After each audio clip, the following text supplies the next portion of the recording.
दोस्तों, yes bank की बात करें तो स्टॉक के अंदर फ्राइडे को हमने पॉजिटिव क्लोजिंग देखी है और इसके पीछे वजह की बैंकिंग शेयरों में तेजी थी।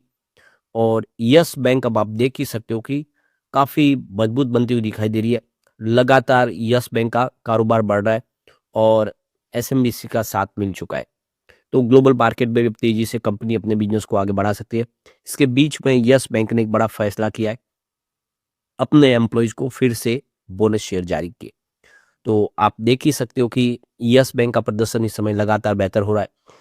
स्टेट बैंक ऑफ इंडिया अभी भी बड़ी हिस्सेदार है यस बैंक में, उनकी आप देखिए होल्डिंग अच्छी है।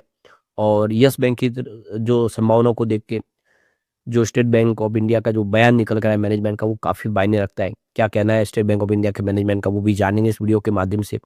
और रिजल्ट की जो इस बार संभावना रही, उसके आगे क्या उम्मीद बन रही है, उसको भी समझेंगे इस वीडियो के माध्यम से।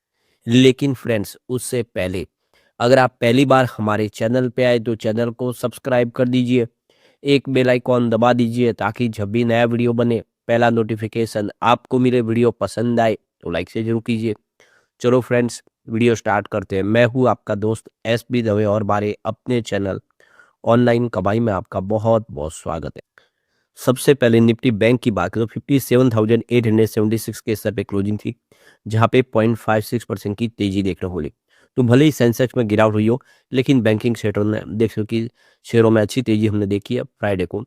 अब निफ्टी प्राइवेट बैंक की बात करें 27,934 के स्तर पे क्लोजिंग थी, जहाँ पे 0.44% की तेजी देखने को मिली।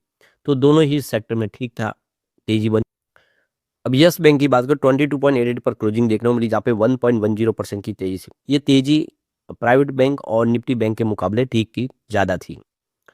अब गौर करने वाली बात है कि गुरुवार की क्लोजिंग 22.63 पर थी, जबकि शुरुआत कमजोर हुई थी 22.50 पर।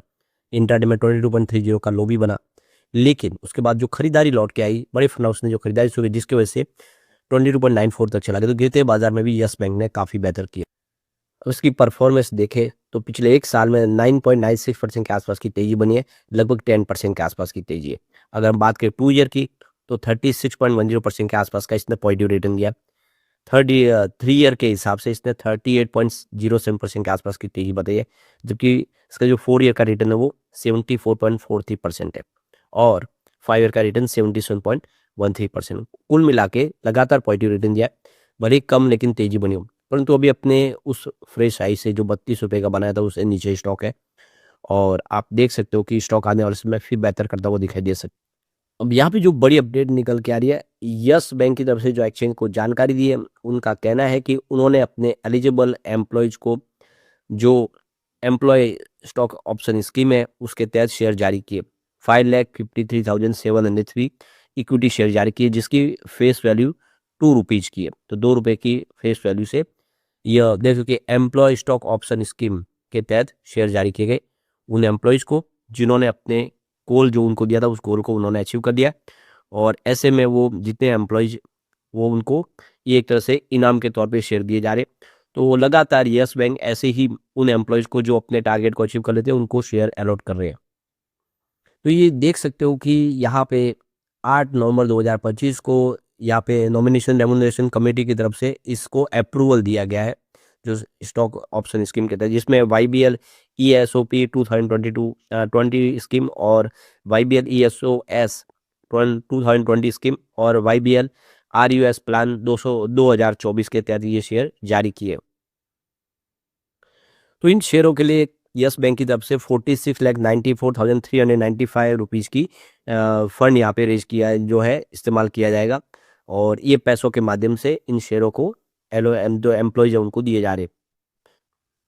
तो ये देखो कि हर कंपनी ऐसा ही करती है, एम्प्लॉयज को बहुत ज़्यादा प्रोत्साहित करने के लिए इस तरह से बोनस शेयर देते हैं ताकि वो और मेहनत से काम करें। तो ये देख सकते हो कि इससे मोटिवेशन बढ़ता है और एक मजबूत टैलेंट मिलता है कंपनी को, जिससे और आने वाले समय वो तेज़ी से अपने जो भी फैसले कर पाए, कंपनी को उसका फ़ायदा हो।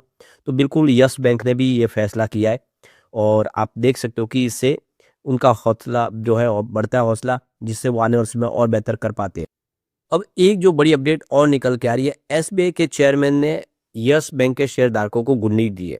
उन्होंने यस बैंक को लेकर अपनी जो रणनीति है उसका खुलासा कर दिया है। तो ये देख सकते हो स्टेट बैंक ऑफ इंडिया के चेयरमैन है CS सेट्टी, उन्होंने कहा है कि एसबीआई के निवेश पर लगभग उनको 14% का tax before healthy internal return मिला, यानी काफ़ी अच्छा रेट मिला। क्योंकि आपको ये पता ही होगा कि 10 रुपये में शेयर जारी किए गए थे एसबीआई को और दूसरी और बैंकों को। यस बैंक की जो डूबती हुई नाव था उसको बचाने के लिए आरबीआई ने फैसला किया था। ये जो 10 रुपये के जो शेयर थे, अब आप देख सकते हो कि एसएमबीसी को तो पर शेयर इनको 11.5 रुपये का फ़ायदा हुआ है। अ, तो ये देख सकते हो कि इसकी जो प्राइस में 21.5 के आसपास बेचे। समझ सकते हो कि एक शेयर के ऊपर को आप देखें करीब 11.5 रुपये का फ़ायदा हुआ है सभी बैंकों को। साथ में सबसे बड़ा फ़ायदा हुआ है एसबीआई को, क्योंकि एसबीआई की हिस्सेदारी काफ़ी बड़ी थी, लेकिन अभी भी 10% की हिस्सेदारी जो है बाकी है। और फिलहाल कोई उनकी योजना नहीं है कि इस स्कीम को, ये भी जो हिस्सेदारी वो बेचेंगे। फिलहाल वो बने रहेंगे 10% के साथ एसबीआई।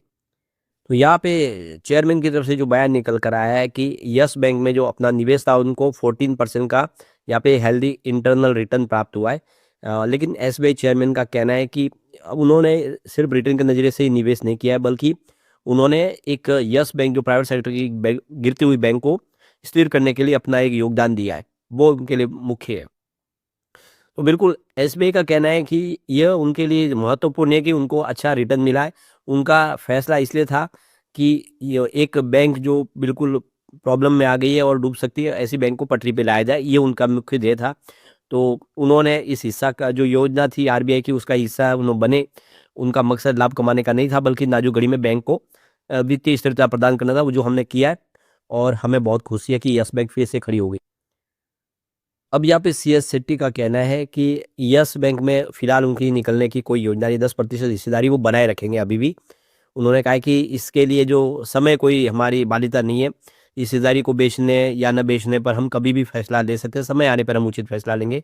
फिलहाल हम यहाँ से नहीं निकलेंगे, ऐसा उन्होंने। अब देखो कि यस बैंक में फिलहाल कोई भी प्रमोटर नहीं है। एसएमबीसी भी आई, वो प्रमोटर के तौर पे नहीं आई है, तो फिलहाल उनको कैटेगरी नहीं मिली प्रमोटर की। लेकिन सबका निवेश बढ़ रहा है। आप देखिए यहाँ पे एफआई और एफआई के तहत एसएमबीसी की हिस्सेदारी को गिना गया, तो 24.95% होल्डिंग थी क्वार्टर वन में, जो क्वार्टर टू में अब 44.95% हो चुकी है। और इन्वेस्टर की संख्या ज़बरदस्त बढ़ी है, ये आपको ध्यान रखिएगा। एफआई की संख्या काफ़ी शानदार बढ़ी है। 589 थे पहले क्वार्टर वन में, जो क्वार्टर टू में अब 670 हो चुके, 617। तो काफ़ी सारा निवेश एफआई के माध्यम से आ रहा है यस बैंक में, उनको भरोसा है। म्यूचुअल फंड की संख्या भी इंक्रीज हो गई है, आप देख सकते हो उनका निवेश बढ़ा है। 2.37% की होल्डिंग थी, जो बढ़ के अब 2.87% हो चुकी है। उनकी संख्या भी बढ़ी है, 28 थे जो बढ़ के अब 29 हो चुके हैं। इसके अलावा इंडिया के जो बड़े फंड हाउस है डीआई, उनका निवेश भी बढ़ा है। 65.22% होल्डिंग थी, जो बढ़ के 65.75% हो चुकी है।